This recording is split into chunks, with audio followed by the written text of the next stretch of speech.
Então, vamos lá. O que é importante saber sobre a prova de redação do Enem e Enseja? Então, vou dividir esses vídeos em encontros e esse será o primeiro. A prova de redação do Enem, ela dá a chance para que o aluno consiga uma nota melhor. Se você souber a estrutura da redação do Enem, você consegue, sem dúvidas, alavancar a sua pontuação. E a prova da redação do Enem, assim como do Enseja, ela vai ter também as áreas de conhecimento nas quais você vai resolver essas questões de múltiplas escolhas, né? Além da redação. O Enseja é uma certificação. Você pode fazer a prova do Enseja para você receber a certificação, por exemplo, do ensino fundamental, e aí você, com esse certificado, você pode começar a frequentar o ensino médio. Se você não conseguir todas as disciplinas a nota mínima no Enseja, você pode eliminar algumas, né? Recebe a certificação de algumas disciplinas e paga as outras, digamos assim, começa a frequentar na escola as outras que você não conseguiu. Tem certificação do Enseja tanto do ensino fundamental quanto do ensino médio, sendo que para o ensino médio o aluno tem que ser maior de idade. Eu vou me centrar na prova de redação do Enem, que serve também para o Enseja.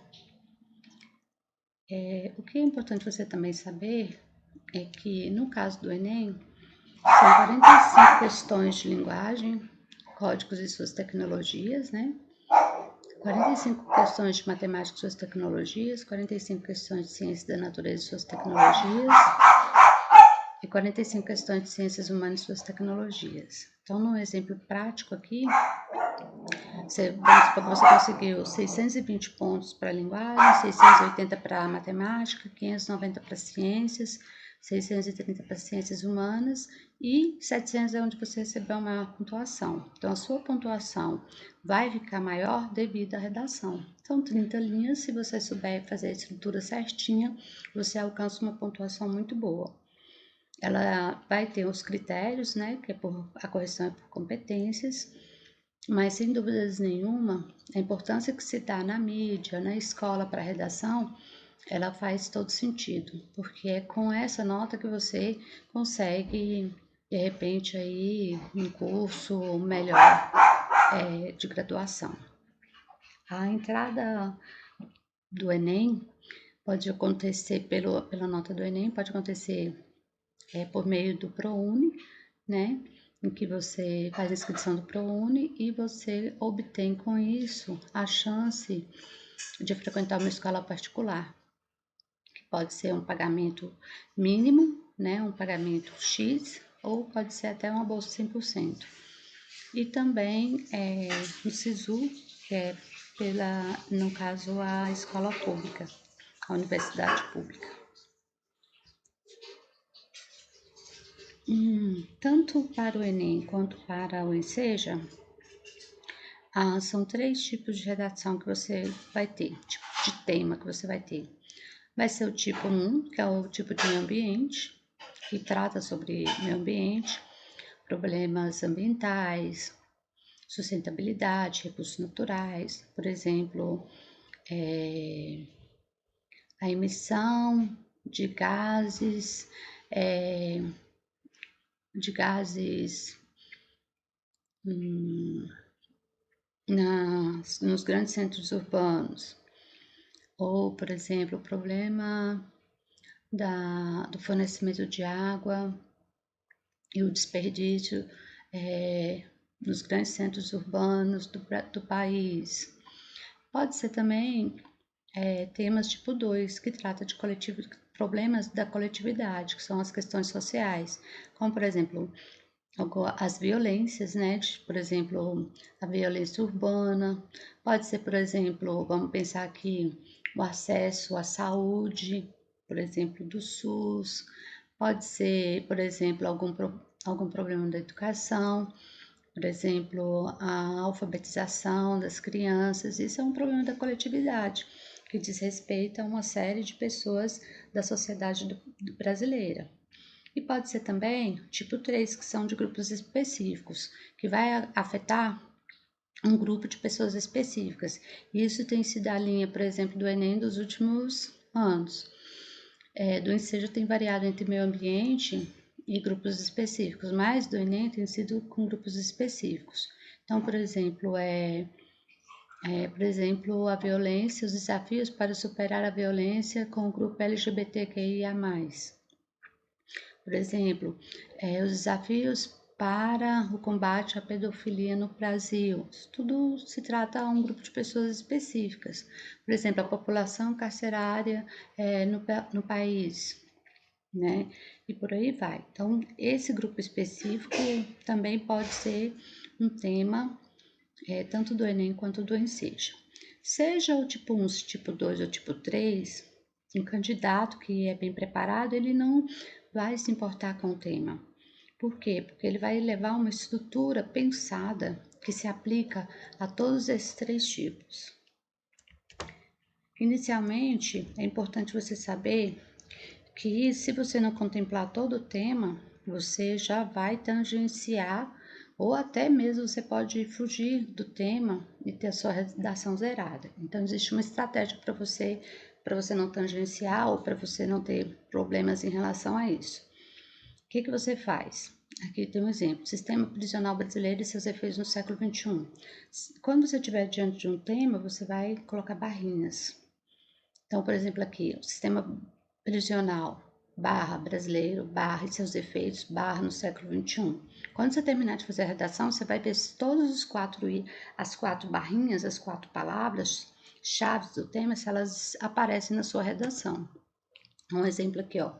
Os limites entre a liberdade de expressão e o discurso de ódio na contemporaneidade no Brasil. Então, os limites entre a liberdade de expressão e o discurso de ódio na contemporaneidade no Brasil. Então, tudo isso tem que estar dentro da sua redação. Sendo que você tem um eixo condutor aí, né? O que é essencial no tema. É a liberdade de expressão e o discurso de ódio. Né? Mas os outros elementos também são importantes e eles têm que estar interligados, é claro, e não podem ser esquecidos. Olha aí um outro, a questão da pedofilia no Brasil. Então, a questão, né? Que questão? Essa questão da pedofilia no Brasil. 3 partes. E por aí vai. Não vou me ater a todos eles, senão o vídeo fica extenso. O que é um texto dissertativo argumentativo? Dissertar é você trazer uma informação de algo, trazer um conhecimento, uma informação de algo sobre qualquer assunto. E argumentar é você trazer conhecimentos com argumentos. Você vai argumentar, você vai defender um ponto de vista. Então, vamos ver uma diferença aqui. O texto dissertativo ou o texto discursivo dá no mesmo, geralmente, por exemplo, numa questão de concurso, ele vai te direcionar, ele vai colocar letra A, B e C. Então, você vai trazer isso em parágrafos. Letra A, primeiro, segundo parágrafo, se você colocar 4, o primeiro vai ser uma introdução, o segundo vai ser a letra A, o terceiro vai ser a letra B, o quarto vai ser a letra C. Né? Se você tiver 40 linhas, é lógico que você vai trazer mais parágrafos, 5 parágrafos, e aí depois a gente pode ver sobre isso. Então, o texto dissertativo é quando você apresenta informações, né? Você vai se centrar nisso. O texto dissertativo argumentativo, além das informações que você traz, você também vai argumentar, você vai trazer um ponto de vista, ou seja, existe um problema e por que esse problema ainda é um problema. Então, você vai trazer os argumentos seus, mostrando que você tem um ponto de vista e que os seus argumentos são válidos para esse ponto de vista. Então, argumentativo porque defende um ponto de vista, dissertativo porque utiliza explicações para justificar. Né? Você vai explicar o porquê que você está dizendo aquilo. E você vai explicar à luz de conhecimentos, né? De informações, de fatos, e não de achismo. Você tem que usar a norma padrão da língua, predomínio da terceira pessoa. A terceira pessoa é de quem eu falo, ou seja, o assunto, né? Então, o assunto é sobre o aquecimento global. Então, essa é a terceira pessoa. Evita o emos, o amos, o imos, que é a primeira pessoa do plural, né? Podemos, sabemos, devemos, deve-se, sabe-se, ou pode, né? não se coloque dentro do texto. Porque o que é importante não é você não precisa se colocar dentro do texto. O importante é o assunto, o que está sendo dito e não quem está dizendo. O texto dissertativo argumentativo ele é dividido em 3 partes: introdução, desenvolvimento e conclusão. A introdução é um parágrafo, o desenvolvimento você vai ter 2 parágrafos, a conclusão você vai ter 1 parágrafo. Então, ao todo, o seu texto vai ter apenas 4 parágrafos.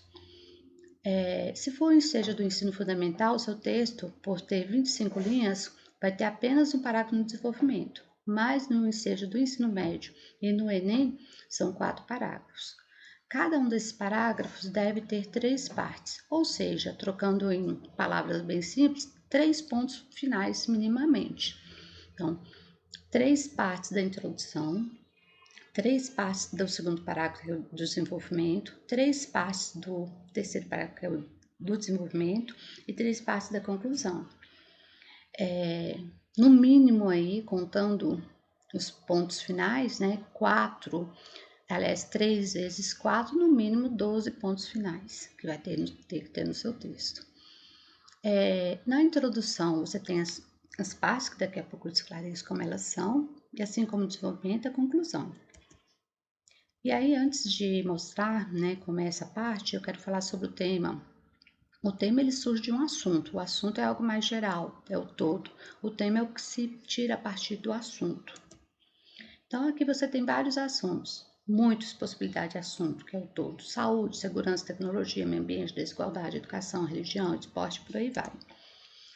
E eu posso pegar, por exemplo, o assunto meio ambiente e dividir em muitas possibilidades. Essas mínimas possibilidades é que é o tema. Então, por exemplo, descarte do lixo urbano no Brasil, pode ser um tema.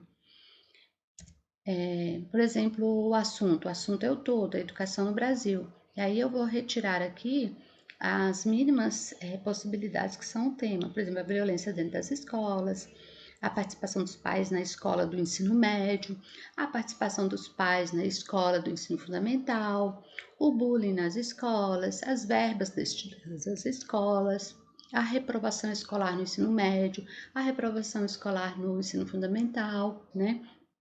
Que hoje já afirma-se que não tem, e por aí vai. Então, são muitas possibilidades de tema. Tem que tomar muito cuidado, porque quando você não se adentra ao tema, por exemplo, é bullying nas escolas, mas você, ao invés de falar de bullying nas escolas, você falou de algo da educação. Você falou dos pais, você falou da violência, você falou de reprovação, então você está à margem do tema. Então, a gente diz que você tangenciou, ou seja, você não foi para dentro da temática. Por isso que é bom você fazer essa barrinha que eu disse. Olha só aí, uma barrinha. A prática do bullying, cyberbullying nas escolas brasileiras. A prática barra do bullying barra cyberbullying barra nas escolas barra brasileiras. Fez toda a redação, vai ali, olha, ver se todas essas partes foram contempladas. Então, vamos lá. No texto dissertativo argumentativo, você tem que ter uma tese. Tese é sua hipótese, seu ponto de vista, sua opinião acerca do tema. Ou seja, o porquê que aquele problema é um problema. Essa tese ela vai aparecer necessariamente no final do primeiro parágrafo, para você não se perder na redação. Aquelas pessoas que já têm muita prática de redação, ela pode colocar a tese onde ela quiser. Ela consegue fazer isso com desenvoltura. Mas para aqueles que não têm muita prática, que está começando, eu aconselho a colocar a tese lá no começo, porque ela te dá a estrutura, ela te dá o projeto de texto a partir do momento que você insere. Os argumentos são os conhecimentos que você vai utilizar para convencer que a sua tese ela é verdadeira. E aí, esses conhecimentos são o quê? Né? O que você vai levar? Você vai levar referências históricas para o seu texto, literárias, algum livro que você leu, citação de autor, citação de filósofo, de sociólogo, pode colocar filme, pode ser colocar novela, pode ser dados estatísticos, pode colocar alguma frase de efeito, pode colocar alguma lei. Você pode colocar experiência de vida? Pode, mas o experiência de vida sua é considerado repertório não legitimado. Por quê? Porque não é da coletividade, você não aprendeu ao longo da sua vida, você aprendeu por uma experiência pessoal. Então, tem que tomar muito cuidado com essas experiências de vida. Além do que, a experiência de vida pode colocar você a escrever um texto narrativo, e a narração Se você colocar mais narração do que o uso da terceira pessoa, né, que você colocar os fatos, os conhecimentos, você sai da estrutura da dissertativa argumentativa. Então, eu sugiro não colocar experiência de vida. Aqui nós temos um exemplo, né, de uma introdução. Eu disse que ela é dividida em 3 partes, no mínimo 3 pontos finais. É o que acontece aqui. O candidato Danilo, que foi do ano passado, nota 1000, ele trouxe primeiro o ciclo do ouro, explicou o ciclo do ouro, né? E trazendo um trecho, ele trouxe o conhecimento do ciclo do ouro, aproximando ao tema, o tema do ano passado foi a valorização da herança africana no Brasil. Então ele fala sobre os escravos que vieram do continente africano para o país, sobre a questão da cultura, né, desses africanos, que eles foram tolhidos, que eles foram podados no seu direito de culto e que eles foram forçados, né, a uma homogeneização em relação a tudo, né, a sua cultura, as suas vestimentas em relação, ele falou tudo isso aqui, mas é o que eu estou dizendo que ele, nessa fala, dá para a gente pensar sobre isso. E aí, ele traz a segunda parte. Então, a primeira parte é o conhecimento, que está de cor amarela, e a segunda parte ele traz uma contextualização do conhecimento que ele trouxe com o tema. Então, olha só, atualmente, de forma análoga à história colonial brasileira, que ele trouxe ao ciclo do ouro, que é referente à história colonial, ainda uma forte tendência à padronização cultural da África, desprezando sua pluralidade e seu legado. Então, ele falou que houve uma padronização e que desprezou o culto à questão cultural dos escravos que vieram da África. E aí a terceira parte é o que está de cinza, é onde você vai trazer a sua tese. E a tese que vai dar chance que você escreva o seu segundo, terceiro e quarto parágrafo. Então, aqui vem a tese. A tese diz o seguinte: assim, 2 grandes desafios para a valorização da herança africana no Brasil devem ser debelados. Veja que ele colocou o tema aí. O tema tem que estar explícito ou na parte azul ou na parte cinza. E quais são essa tese? A tese que ele trouxe? Ele trouxe 2. Uma, as políticas públicas ineficazes. 2, as falhas educacionais. Essas duas teses, elas são elementares, elas servem para quase todos os temas que você pensar. Se a gente tem um problema no país, o problema perpassa pelas políticas públicas que já existem, mas que não resolvem o problema, ou por falhas educacionais, né? Quando a gente fala falhas educacionais, significa que não é colocando a culpa, não há culpabilização do professor, mas que existe uma falha aí no percurso de vida estudantil desse aluno, né? Por muitos motivos, houve uma falha educacional, né? Então, essas duas teses, elas são essenciais que você coloque, porque elas cabem em muitas situações, em muitos temas, e você, com essas duas teses, você já leva também os seus conhecimentos, certo? Que é o que nós vamos ver na aula 2, ok? Espero que tenham aprendido. Tchau!